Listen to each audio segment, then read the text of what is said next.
Esta semana visitamos Alcoutim, um município raiano junto ao rio Guadiana, no extremo nordeste do Algarve.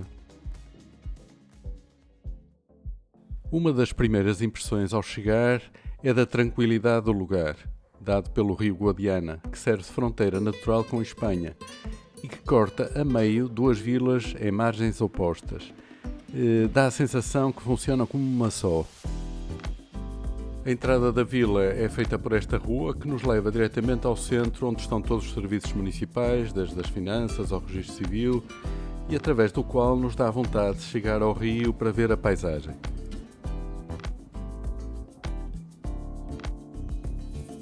Daqui estamos a ver o Guadiana e a outra margem e desperta-nos a curiosidade e vontade de ir mais além.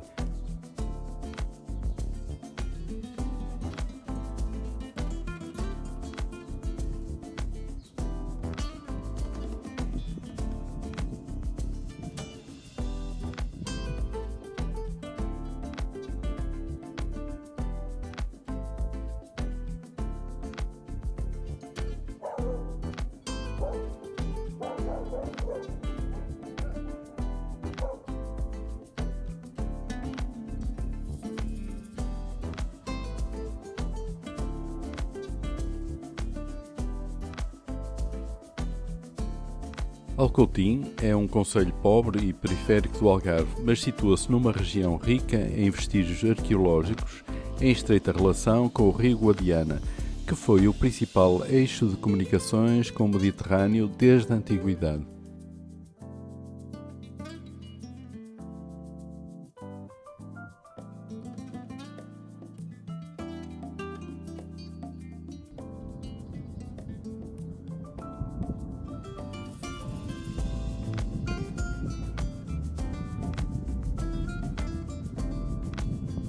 Temos aqui à esquerda a ermida de Santo António do século XVII e ao lado uma estátua de homenagem ao pescador. Existem mais duas estátuas de memória desta terra de fronteira, a do fiscal e a do contrabandista.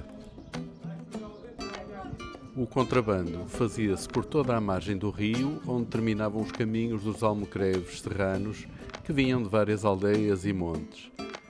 Para a Espanha ia o trigo e outros cereais, figos, café, ovos e gado, principalmente nas épocas em que vinham os compradores a Sanlúcar. De Espanha vinham tecidos e o miolo de amêndoa.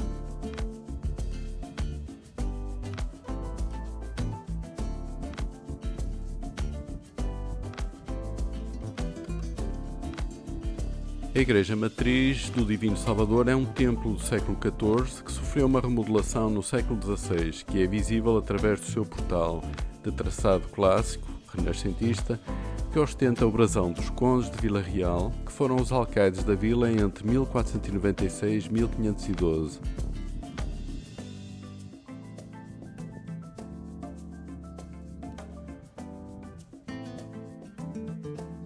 Quando, no século XVII, a vila foi protegida com muralhas abaluartadas, era no Cais Velho que ficavam as portas do rio.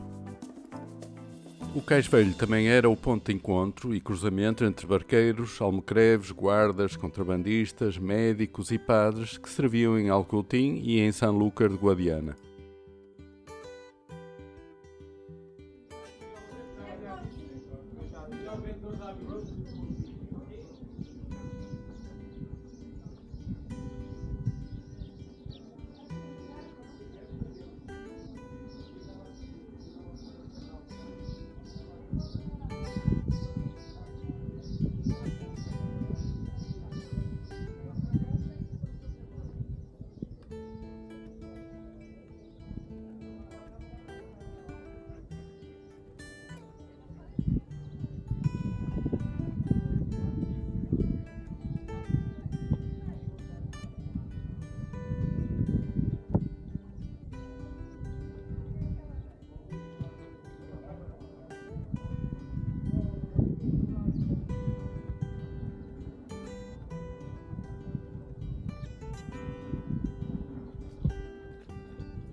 Se for ao Cais Sul, poderá ver uma das obras da coleção Big Trash Animals do artista Bordalo II, chamado de A Lontra.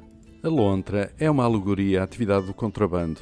É um animal local que se esconde nas margens do rio, submerge-se debaixo d'água e é pouco social.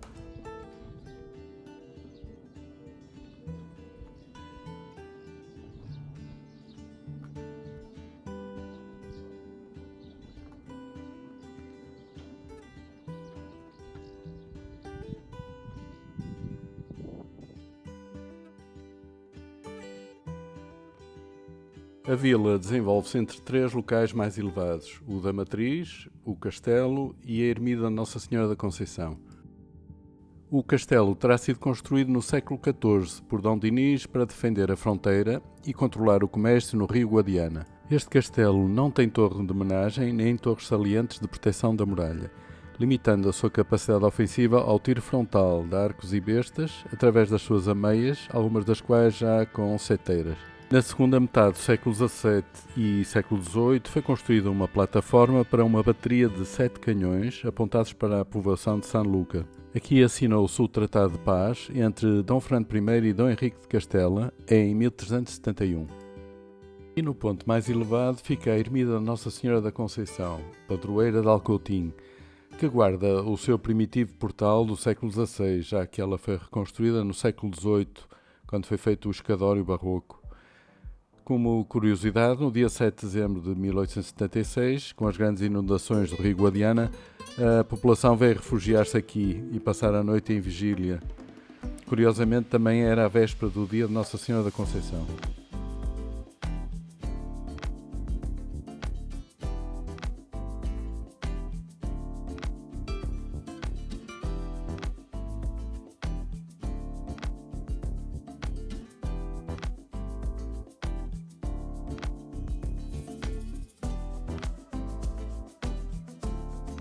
Do outro lado do Guadiana, a vila de Sanlúcar tem início na segunda metade do século XIII, quando Dom Sancho II conquista estas terras aos muçulmanos.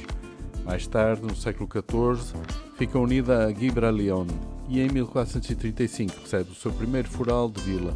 Durante a Guerra da Restauração, no século XVII, foi construído inicialmente o Forte São Jerónimo, junto à Igreja Matriz, e mais tarde, em 1642, foi reformado o antigo Castelo de São Marcos, que foi convertido em fortaleza de baluartes.